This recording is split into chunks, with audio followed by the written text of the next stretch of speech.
Hey everyone, welcome to another episode of Books and the Biz. I'm Rich Veltri and I'm here with my good friend Dan Paulson, and we're here to talk to you about things that cross over from the books to the biz.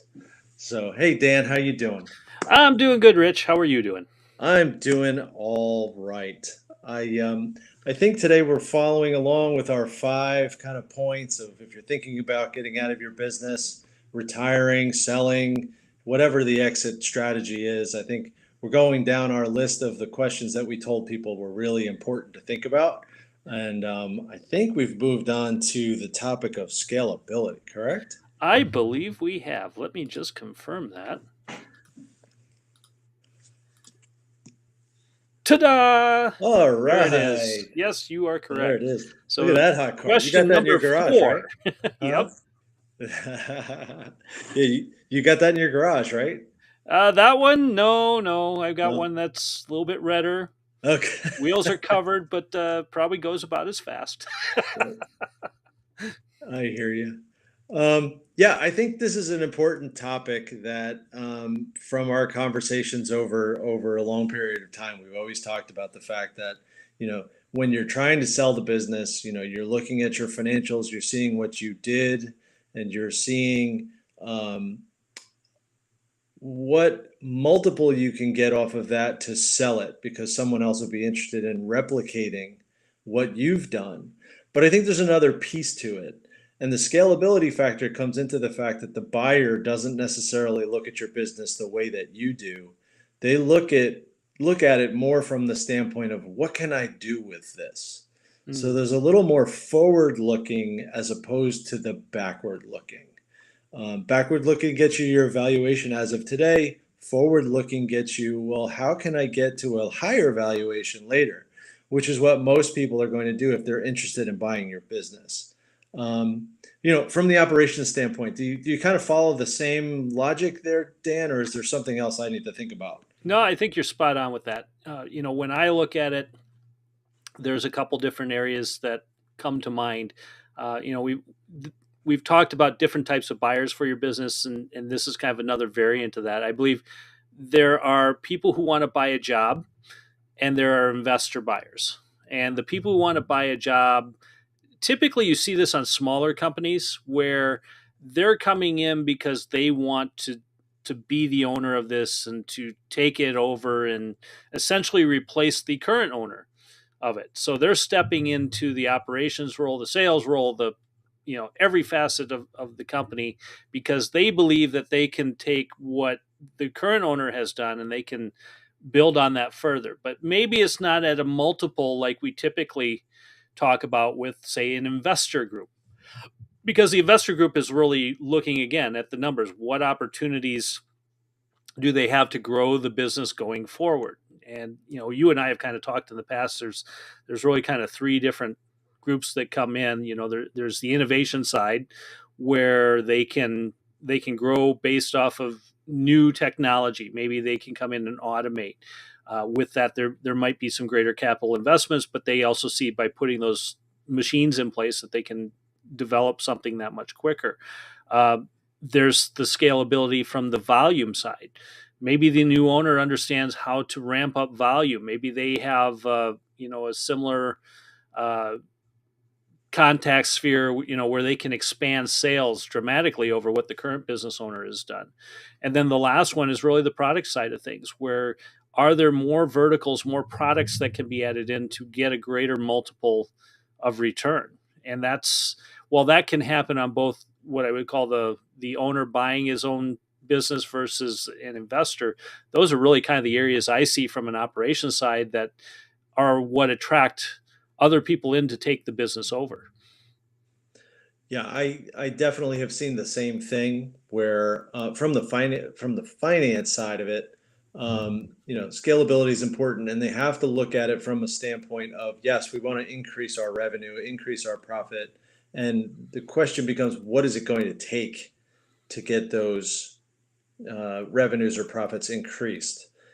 I'll give an example. So if you're selling something that requires a handheld uh, customer.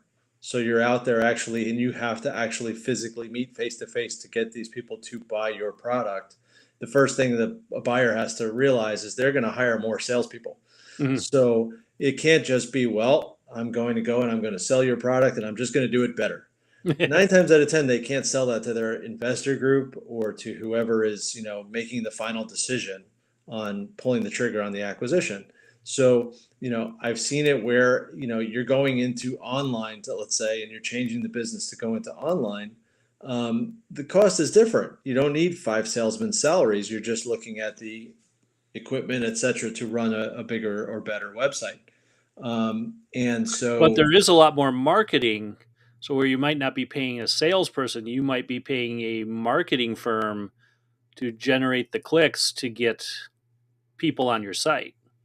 agreed. And that also pushes to the fact that these are the alternatives that Right. someone that's buying the business, that's the stuff that they're doing.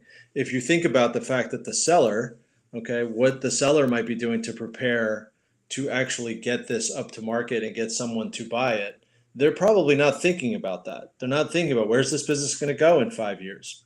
We're selling, we don't care. It's not on me to think about what are you going to do the next 5 years. I get you to here and then you Yep. figure out what to do. So the buyers are the ones doing these multiple scenarios. Do I need to spend on physical people? Do I spend on a marketing agency? Is the website good enough and it's going to pick up more if I just spend more on the advertising, as you mentioned? You know, they're going to do more than one scenario to decide which one do we think we're going to go with, and that's how they're going to evaluate what they're willing to pay. Now, here's something that just as you're sitting here talking about this, we've been talking a lot over the last several episodes about getting a company ready for sale and whatnot, but we really haven't talked about, and it's kind of related to the scalability piece. You know, what does a new owner have to be able to make to justify the purchase of the business? Because to me, there's a certain cost that the business is going to have, whatever that valuation comes out that is agreed upon by both parties. But you also have to make sure there's enough money in there to pay the new debt that's acquired by buying the business, pay for the new employees that are going to be added, or new technology or new equipment, whatever it might be. And then the last step is there still has to be enough profit left over to justify that this spend was worthwhile. Absolutely. That comes down to not only the buyer being able to put together what they think their projections are, but it also gets into, the business is almost like it has a life of its own. And so it needs working capital. And the question becomes, how much is that working capital? Because a lot of times what will wind up happening is you'll get an offer, for a purchase price. And then at the end of the day, you still have to do that working capital analysis to see, well, how much money do I have to leave in the business? Mm. And a lot of times the seller forgets that part, or and his advisors sometimes forget that part too, Yeah, because, definitely. they forget to kind of explain that at the end of the day, the business is like a child. The owner had a child and the child is being taken care of in a certain way. And the owner thinks, well, when I leave, the money's coming out of my child, it's coming with me. But you can't leave it starving. You Yep. can't take the money out and say it's going to just starve unless the new owner puts in more money. The new owner is not going to like that, Yeah, and definitely. they are not going to do that analysis after you close. They're going to do that analysis before you close, and then they're going to say, "Oh, by the way, you have to leave however much money in the business because we need that for 90 days of working capital." And some owners get really surprised by that. I think they're believing that's going to help fund whatever new toys or things they're going to purchase, or maybe their vacation once they leave is pulling that capital out, and they'll live off of that for a while and plug the rest of the money in some sort of retirement fund. Yeah. Um, there and there's more to it too. You have a lot of discussions that are going to go on. They're going to talk about, well, what about the receivables? We haven't collected the receivables yet. Who owns them? So these are the kinds of things that you do in due diligence. These points are going to come out. Um, and so I don't want to get too far off the topic and kind of want to pull myself back a little bit to the scalability, but this all goes to scalability, right? It all Right. goes to the new owner looking at it and saying, what am I going to be able to do on day two? Day one, we close, everybody's happy, we all shake hands. What am I doing on day two? What am I doing on day 10?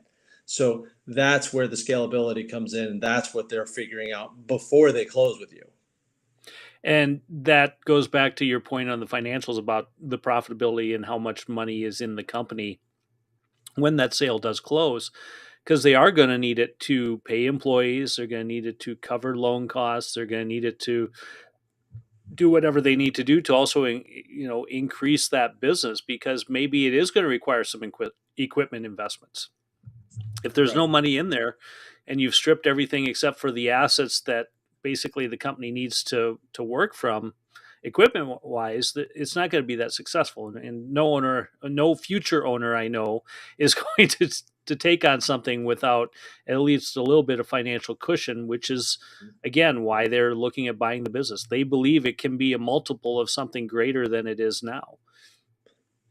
Yeah, and the buyer will also look at it as, okay, I have bought the business for X dollars, and if you strip the money out and the working capital shows that it needs, let's just use round number, $200,000. Hmm. Okay, they're going to take the $200,000 out of your purchase price, Right. and they're going to put that $200,000 in and say, well, here's your net. Again, you're going to be surprised. So we'll tell you right now, don't be surprised. We're telling you in this episode, this is what's going to happen. And if it doesn't, you should be asking, why isn't it happening? You should ask your advisors, why am I not getting a working capital analysis? Why am I not seeing what I'm supposed to leave here? So, my little tidbit for today, definitely ask the question. Yeah, you definitely need to. And that's why we're talking about this, because you said it well in the beginning. This part of the business is looking forward, which is usually not where that owner is positioning themselves. If they haven't checked out yet, this is the first step in that process of checking out. And in most cases, the owner doesn't really care what the future owner is going to do to increase sales. Now, they might care about the employees, they might care about the name of the company. There's all sorts of other factors that they might put greater weight on. But the bottom line is they still have to be concerned that their company has room for growth, because that's the only thing that's going to attract a buyer in. If a buyer can't see any way that they can take what's currently built and make it better, it's a very hard justification to sell that business. It's tough. It's very tough for the current owner to actually kind of look forward like that. I think, I've always looked at it from the finance side. There's even inside of your business, if you've grown it enough, you wind up with two different directions. You wind up with a controller type person that's looking backwards at how did we do, and then you're talking about financial results and you're talking about taxes. And then you have the other side that's your FP&A. And if you're staying in the business, you wind up building something that allows you to look forward. But yes, you get to this point, and that FP&A person doesn't really matter to you as much anymore because you don't have that forward-looking thinking. Right.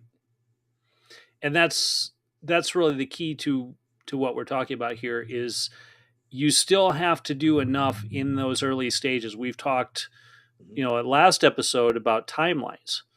And to me, part of the timeline is as you're busy structuring your business to function without you, you also still have to be looking at making sure the business is creating opportunities for future growth. Whether or not you take advantage of them, to me, is irrelevant.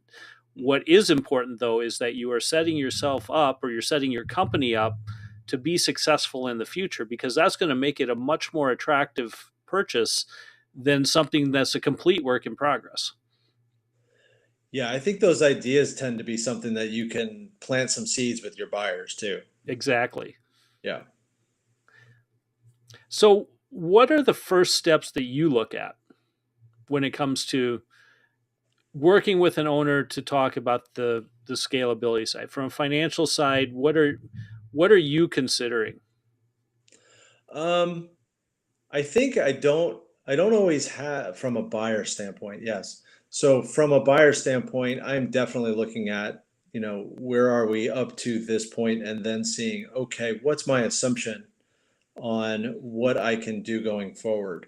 Um, Whether it is expansion to the point of being able to have additional facilities, and I'm using that as an example because we did this with one where, we switched their model. We knew that their model would be better off going from wholesale distribution to online retail.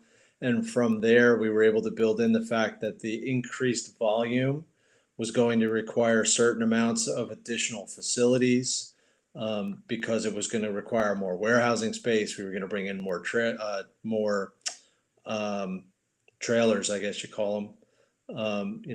We were going to bring in more of the actual product. So we Right. needed more space to house it. So we knew what those costs were going to be. We knew that the increase was going to be at least, 20%, um, in a very, very rapid fire fashion. So 20% wasn't even for the full year. It was almost 20% in like the first quarter. So how did we get into a new facility? How did we get into the next phase of this business? So that's what we were working on the buy side, because on the sell side, it didn't matter as much. It Hmm. was, and it wasn't for the seller. It was for what are we going to do with it? So Right. on the buy side, it became, this is the expansion model. What did it come out to be? And, it didn't matter that we were able to give this seller a much higher multiple than maybe we would have another time, because we knew that the growth factor of what we were going to do with it was 5 times bigger than what we were going to pay them. Right. So it just became natural to build a completely different financial forecasted model that we would know, here's what we're going to do. And it became our budget. It became our plan for it, basically taking the business and changing it to something completely different. I think the only thing that really is the same is the logo. Well, it's good that you bring up the planning because, from an operations end, uh, what I'm looking at is there a plan? And what sort of plan do you have in place? So for me, one of the first steps I would take with the current owner is there would be a strategic plan we would have to create. And I'm not talking about 300 pages of fluff and nothing. It's really a working plan that is probably no more than 3 to 5 pages. And then from there, we Yeah. determine what is it that the current owner is going to invest in versus what is it we're doing to build a marketing opportunity to the future owner. So what you had brought up earlier is, we're putting some of this stuff in place to make the company sellable. I used an example last time of the house and the foundation and the look and everything. There's people that come in and stage a house.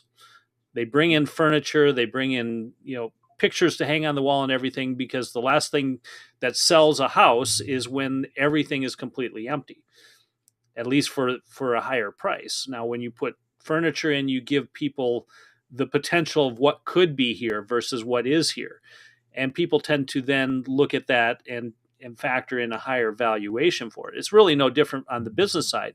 If you are setting the business up to show that there's an opportunity for growth and that you're putting the pieces in place, to me, that's a more attractive opportunity than somebody who just says, well, here's ABC company, go ahead and do whatever you want to it.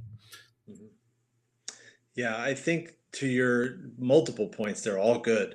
You know, the new plan, and you're as the seller, you're planting the seeds for the new buyer, and the new buyer needs to be able to use that and create a plan. And it doesn't have to be quantitative; it has to be qualitative. I've seen too often where Exactly. people came in, they just, for whatever reason, they just love the business, had to have it, wanted it, and they make a huge offer.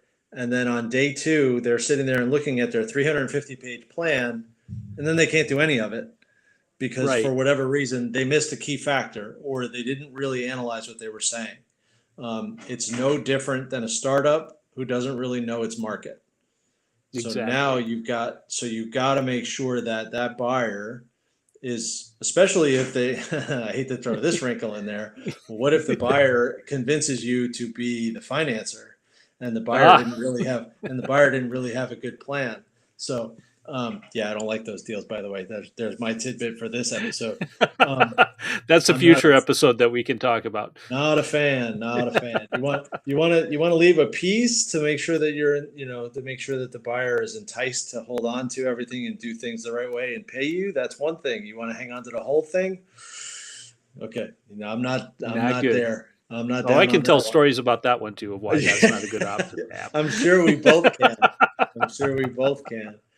So, but yeah, I think you want to make sure that this is where, as the seller, I think you want to be sure that your buyer's real. Like they really know what they're talking about and they have a solid plan for what they're going to do with your business. You don't necessarily care all that much as long as you're getting your value out of it, Right, but you do care that there's no reason for them not to be able to give you all of the value of it. right. So I think that's just a key point of, qualitative versus quantitative is important. So in this area, there are many factors that owners really need to look at, check into, and ask a lot of questions about. And you're probably not going to know all the questions to ask, and that's where we come in. So, Rich, how would they get a hold of you to I ask would, those questions? yeah, I would definitely send me an email at rveltri@veltrigroup.com. And Dan? Well, they can always get a hold of me at danpaulsonletsgo.com. And I'm sure one of the two of us can probably help you figure out more of these questions that need to be asked than maybe you can figure out on your own. So we strongly consider or ask you to consider talking to one of us or another trusted professional that you have that might be able to walk you through this process. So, Rich, this has been the fourth of a series of 5. So, any other last parting words you can think of? I think that, yes, definitely put it in your mind, not necessarily in the forefront, but definitely keep in your mind that you will need to probably plant a couple seeds with your buyer. Make sure that the buyer that you select is real and is serious and is not going to do something that's going to jeopardize you. And then lastly, scalability, realize that the buyer is going to do a scenario analysis and take a look at what they're going to be able to accomplish with your business. So that's what they're doing behind the scenes that you may not know what it is, but trust me, they're doing it. Great advice there. Well, this has been Books in the Biz. You can watch future and past episodes if you go to booksinbiz.com. That is BOOKS, the letter N, BIZ.com. And we will see you on another episode, Rich. All right. Talk to you later, Dan. Thanks.